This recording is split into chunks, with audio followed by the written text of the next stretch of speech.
शहर की चकाचौंध से कुछ दूरी पर एक ऐसा गांव था जहां सुबह मुर्गे की बांग से शुरू होती और शाम मिट्टी की खुशबू के साथ ढल जाती। इसी गांव में दो बहनें पली बढ़ी, रूपा और चंदा।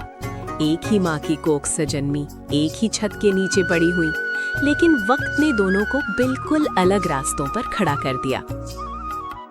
रूपा की शादी शहर के नामी सेठ के घर हुई। बड़ा बंगला, चमचमाती कारें, नौकर चाकर और रईसों की महफिलें, सब कुछ था उसके पास।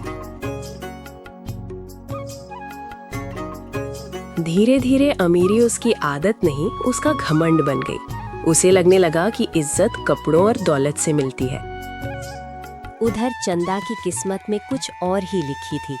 उसकी शादी एक गरीब लेकिन ईमानदार किसान माधव से हुई। चंदा का छोटी सी झोपड़ी, कच्ची दीवारें और खेतों में बहता पसीना, यही उनका संसार था। उनका 7 साल का बेटा छोटू उनकी सारी थकान मिटा देता था।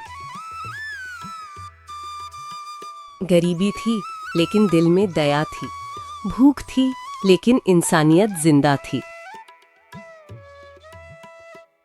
रूपा के बेटे का जन्मदिन था। बंगले में सजावट हुई, विदेशी मिठाइयां आईं, शहर के बड़े लोग बुलाए गए, गांव के सरपंच और रसूखदार लोग भी आमंत्रित थे। लेकिन एक नाम जानबूझकर छोड़ा गया, चंदा। रूपा को डर था, अगर फटी साड़ी में बहन आ गई तो लोग क्या कहेंगे। उधर जब चंदा को जन्मदिन की खबर मिली तो उसके चेहरे पर हल्की सी मुस्कान फैल गई। उसने मन ही मन सोचा, शायद बहन काम की व्यस्तता में मुझे बताना भूल गई होगी।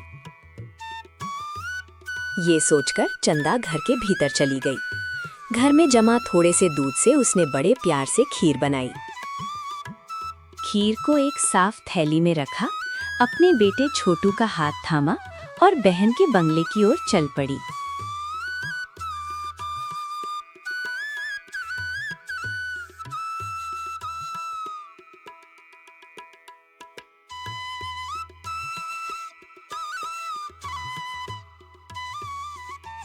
कुछ देर बाद चंदा मन में अपनापन और दिल में सच्चा स्नेह लिए अपने बहन के बंगले पर पहुंची। जैसे ही उसने अंदर कदम रखा, रूपा भड़क उठी। तुम यहाँ क्या करने आई हो? आज मेरे बेटे का जन्मदिन है, भिखारियों को दान कल मिलेगा। और ये गंदी खीर ले जाओ यहाँ से, मेरे बच्चे विदेशी चॉकलेट खाते हैं।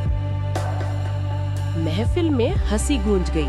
कुछ लोगों ने नजरें फेर ली, कुछ ने चुप रहना बेहतर समझा। चंदा का सिर झुक गया, आंखों में आंसू थे लेकिन शब्द नहीं। वो चुपचाप अपने घर लौटने लगी।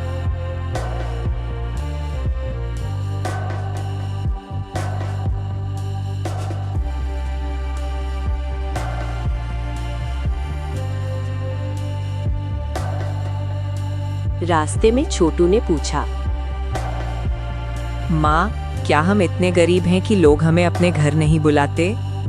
चंदा ने कोई जवाब नहीं दिया।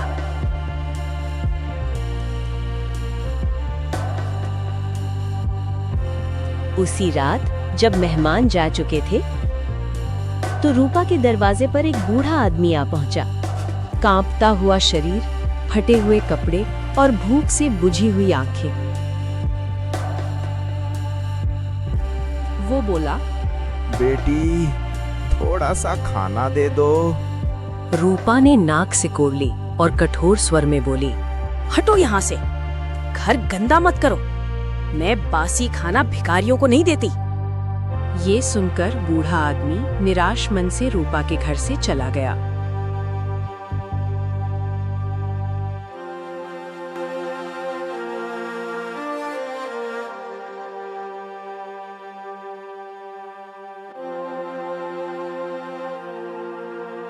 कुछ दूर चलने के बाद वो चंदा की झोपड़ी तक पहुंचा।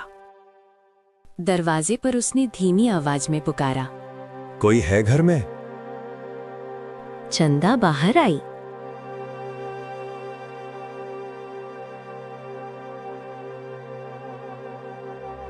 बूढ़े की हालत देखकर उसकी आंखें भर आईं। बाबा, अंदर आइए।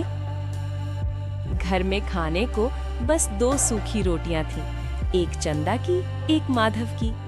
चंदा ने बिना कुछ कहे अपनी रोटी तोड़ी और बूढ़े के सामने रख दी। माधव ने ये देखा, मुस्कुराया और बोला, हमारे पास धन नहीं है बाबा, लेकिन अगर भूखे को खाना न दें तो इंसान होने का क्या मतलब। बूढ़े की आंखों से आंसू बह निकले। उसने रोटी खाई जैसे किसी ने उसे नई जिंदगी दे दी हो। कुछ देर बाद बूढ़ा खाना खाकर खड़ा हुआ। जाने से पहले उसने चंदा के हाथ में एक साधारण सा मिट्टी का दीपक रखा और बोला, बेटी, आज रात इसे जला देना। जो बिना स्वार्थ के देता है, उसके घर का अंधेरा अपने आप मिट जाता है। इतना कहकर वहां से चला जाता है। उस रात चंदा ने बूढ़े के दिए हुए मिट्टी के दीपक में थोड़ा सा तेल डाला और बाती जला दी। दीपक जलते ही उसने उसे दीवार के पास रख दिया। कमरे में हल्की सी रोशनी फैल गई। चंदा और माधव चुपचाप अपने बिस्तर पर लेट गए। दिन भर की थकान के बाद दोनों को कब नींद आ गई पता ही नहीं चला। अगले दिन सुबह सूरज उगा। उसने जैसे ही उठकर आसपास देखा, वह चौंक गई। जहां कल तक टूटी फूटी झोपड़ी थी, वहां अब एक सुंदर घर खड़ा था। कमरा बदला हुआ था, चारों ओर समृद्धि फैली थी और जिस जगह रात को दीपक रखा था, वहीं अब सोने चांदी से भरा एक घड़ा रखा था। माधव भी उठ चुका था। दोनों उस घड़े की ओर देखते रहे।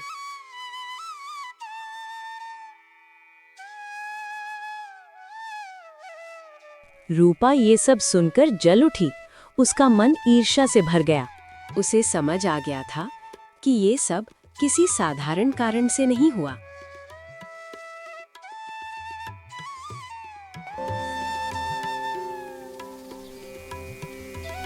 जब अगले दिन सुबह हुआ तो रूपा उसी बूढ़े को ढूंढने निकल गई।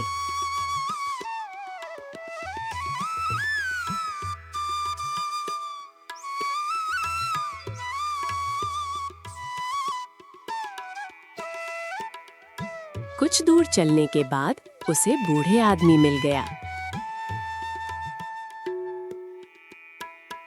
मिलते ही उसने मीठे शब्द बोले, झूठा अपनापन दिखाया, नकली प्रेम जताया। बाबा, मैंने भी बहुत भलाई की है, मुझे भी कुछ आशीर्वाद दीजिए। बूढ़े ने उसकी आंखों में झांका और सब समझ गया। उसने चुपचाप रूपा के हाथ में एक लोहे की अंगूठी रख दी और कहा, इसे संभाल कर रखना। रूपा मुस्कुराते हुए अपने घर पहुंची।